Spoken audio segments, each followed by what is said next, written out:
यदि मंजिल है तो हमें इस बात पर विश्वास करना होगा कि रास्ते भी होंगे, और अगर रास्ते हैं तो मंजिल तक पहुंचा भी जाता होगा। भले ही सभी लोग ना पहुंचे, पर कुछ न कुछ लोग तो मंजिल तक पहुंचते ही होंगे, और उनमें से आप भी एक हो सकते हैं। कैसे? तो इसके बारे में हम आज बात करते हैं। और ज़्यादातर लोग ऐसा मानते हैं कि मंजिलें कठिन होती है, पर ऐसा नहीं होता है। ये हम ही हैं जो मंजिल को कठिन बना देते हैं। कैसे? दो तरीके से। एक, हम रास्ते को अच्छी तरह से नहीं जानते, और दूसरा, रास्ते को जानने के बाद उस पर कैसे चला जा सकता है उसे हम नहीं जानते। ये दो तरीके से हम अपनी मंजिल को मुश्किल बना देते हैं। तो hello friends, my name is Saguna Shriman and welcome to my channel education for excellence. आज हम एक बुक के बारे में रिव्यू करने जा रहे हैं। एक्चुअली एक नहीं, दो बुक है। ये जो दोनों बुक है वो विजय अग्रवाल सर की लिखी हुई ये बुक है, आप देख सकते हैं। ये दो बुक है, ये तो बुक है, आप देख सकते हैं, विजय अग्रवाल सर की लिखी हुई। ये जो बुक है ये आप आईएएस कैसे बनेंगे भाग 1 और भाग 2, और ये दोनों बुक के बारे में आज हम बात करेंगे। तो सबसे पहले हम ऑथर के बारे में थोड़ा जान लेते हैं।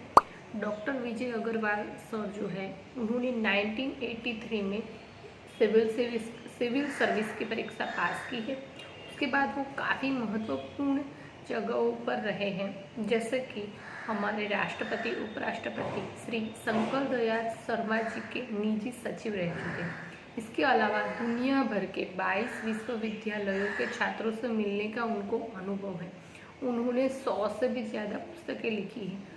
उनकी काफ़ी पुस्तकों के रिव्यू मैंने अपने चैनल पर डाले हैं जो स्टूडेंटों को यूज़फुल रहेगी, तो वो आप देख सकते हैं। अब हम इस पुस्तक के बारे में बात करें तो जैसे मैंने पहले बताया कि रास्ते तो है, पर उस रास्ते पर चलना कैसे है वो हमें नहीं पता। तो ये जो बुक है 2 पार्ट में है। ये दोनों बुक जो है लगभग आपको 250 रुपये में मिल जाएगी, और इसको बेंटेन प्रकाशन द्वारा प्रकाशित किया गया है। और ये जो बुक है लगभग 300-350 पेज की बुक है।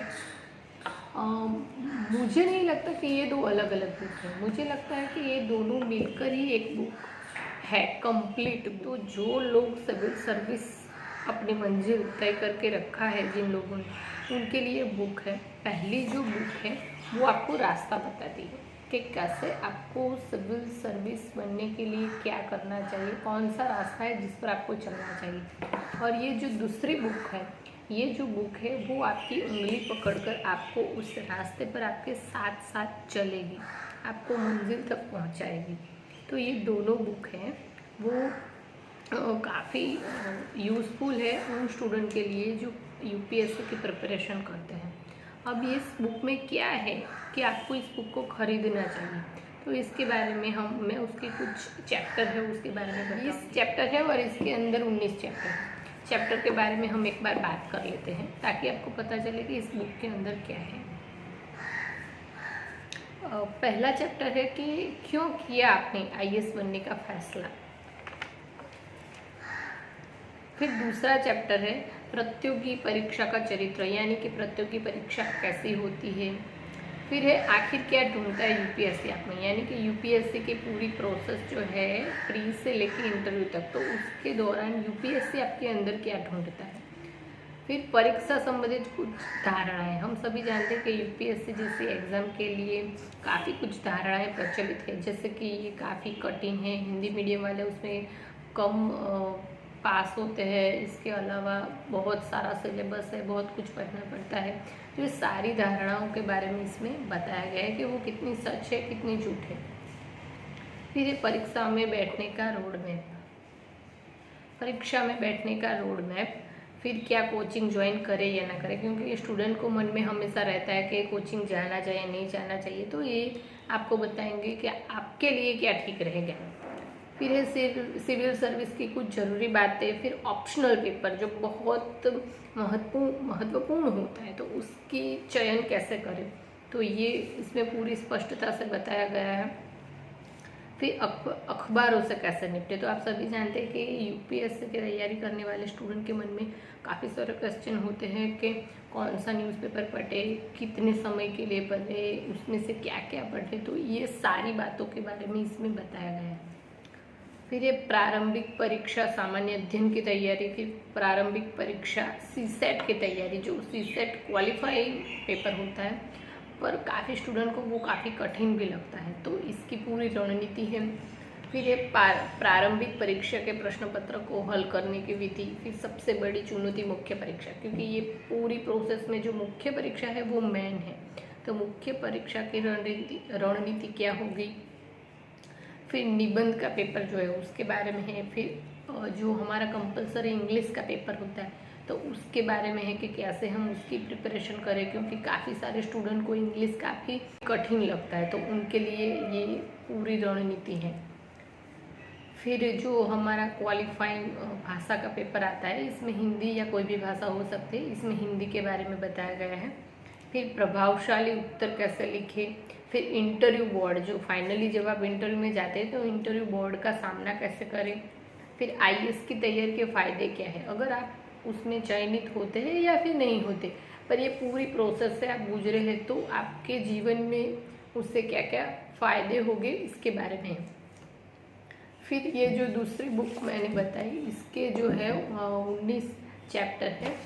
मुझे लगता है कि ये जो 19 चैप्टर है वो जो 20 चैप्टर अभी हमने भाग 1 के देखे उसी के बारे में है, पर इसमें सर को ऐसा लगा, सर का खुद का कहना है कि उनको ऐसा लगा कि ये बुक लिखने के बाद उनको लगा कि इसमें सारे क्वेश्चन हो गए हैं स्टूडेंट के मन में जो भी दुविधाएं है वो, पर जैसे उनको कुछ फीडबैक मिले और कुछ स्टूडेंट ने अपने सूचन ओपिनियन दिए, कुछ स्टूडेंट से उनकी बात हुई, और जैसे इसमें पहला ही प्रश्न है कि आपने आईएएस बनने का फैसला क्यों किया, तो उसके आंसर सर को जो मिले उस सबसे सर को लगा कि नहीं नहीं अभी उसको और डिटेल में जाने की ज़रूरत है, और वो ये जो बुक है वो इसी फर्स्ट भाग की जो है इसी की डिटेलिंग है ये इस बुक में, यानी कि जो 20 चैप्टर हमने पढ़े उस 20 चैप्टर को और डिटेल में सर दूसरी बुक में बताते हैं। जैसे आप में ऐसा क्या है, जैसे पहले पूछा कि आपने क्यों फैसला किया, तो इसी का आंसर इसमें है कि आप में ऐसा क्या है कि आप सिविल सर्वेंट बन सकते हैं। फिर बेसिक की अवधारणा, फिर उसके अलावा विश्लेषण करने की क्षमता, क्योंकि सिर्फ पढ़ाई से कुछ नहीं होगा, आपको विश्लेषण करने की क्षमता भी आनी चाहिए, तो कैसे वो क्षमता डेवलप करेंगे इसके बारे में। फिर सिविल सेवा परीक्षा में कॉमन सेंस क्या है। फिर संपादकीय लेख और टिप्पणी, जैसे अखबारों से कैसे निपटे चैप्टर है उसी का डिटेलिंग है कि उसमें बहुत ज़रूरी होता है कि संपादकीय टिप्पणी, तो उसको हम कैसे इस्तेमाल करें इसके बारे में है। फिर अंग्रेजी बनाम हिंदी, जो मैंने बोला कि अंग्रेजी वाले ज़्यादा पास आउट होते हैं, हिंदी वाले कम, और ये क्यों है, कैसे है, क्या ऐसा है या नहीं है, इस सारी धारणाओं के बारे में इसमें बताया गया है कि वो कितनी सच है।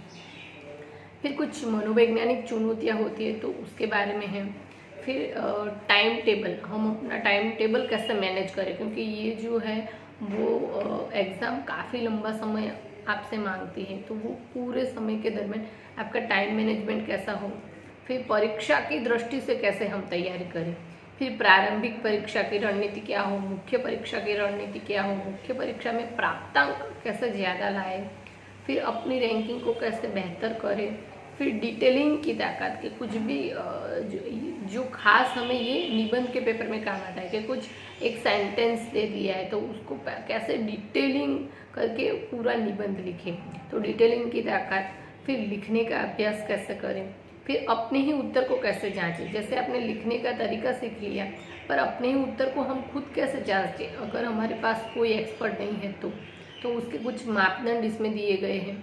फिर इसके अलावा परीक्षा के कुछ महत्वपूर्ण प्रश्नों का चुनाव, इसके अंदर सर ने बताया कि कैसे करंट अफेयर को जान के आप खुद यूपीएससी जैसे प्रश्न पूछते हैं ऐसे ही प्रश्न आप खुद बनाएं और फिर उसकी प्रैक्टिस करें उत्तर लिखने की, और फिर अपने ही उत्तर को खुद जांचें। तो ये पूरी प्रोसेस जो है इसमें बताई गई है। फिर है परीक्षा के बारे में कुछ व्यवहारिक बातें हैं जो आपको जाननी चाहिए, और लास्ट में है परीक्षा के 2 महीने पूर्व का टाइम टेबल, यानी कि जो 1-2 साल आपने पूरा टाइम टेबल मैनेज किया वो तो ठीक, पर आखिर के जो 2 महीने हैं वो बहुत ही महत्वपूर्ण होते हैं। तो ये 2 महीने का टाइम टेबल कैसा हो इसके बारे में सर ने बताया है। तो ये जो पूरी बुक का मैंने आपको चैप्टर दोनों बुक में क्या है वो आपको बताया। आप देख सकते हैं मैंने इसको कई बार, एक बार नहीं कई बार इस पुस्तक को मैंने पढ़ा है और उसके बाद मैंने ये रिव्यू बनाया है। ये आप देख सकते हैं मेरी बुक किस हालत में है। देखिए इसमें काफ़ी कुछ मैंने टिक मार्क किए हुए हैं, आप देख सकते। और मैं अपने ओपिनियन के बारे में बताऊँगी इस बुक को पढ़ने के बाद मुझे कैसा लगा।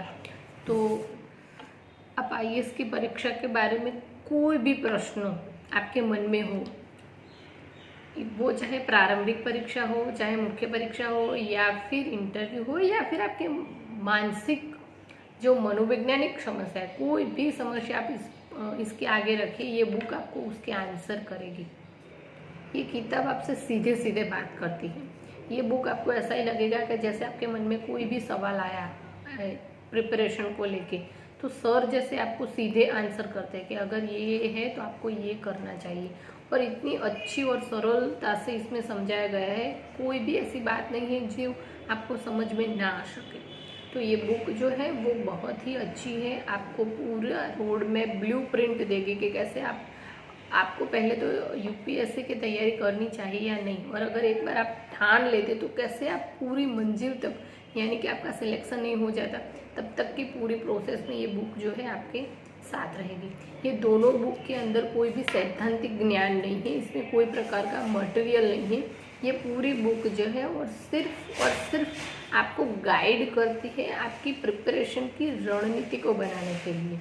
तो ये जो बुक है मेरे हिसाब से अगर मैं बात करूँ तो ये जो दोनों बुक हैं वो मेरे हिसाब से IAS की प्रिपरेशन करने वाले स्टूडेंट के लिए एक चलता फिरता कोचिंग संस्थान है। ये एक हैंडबुक है जो हमेशा आपके पास रहनी चाहिए।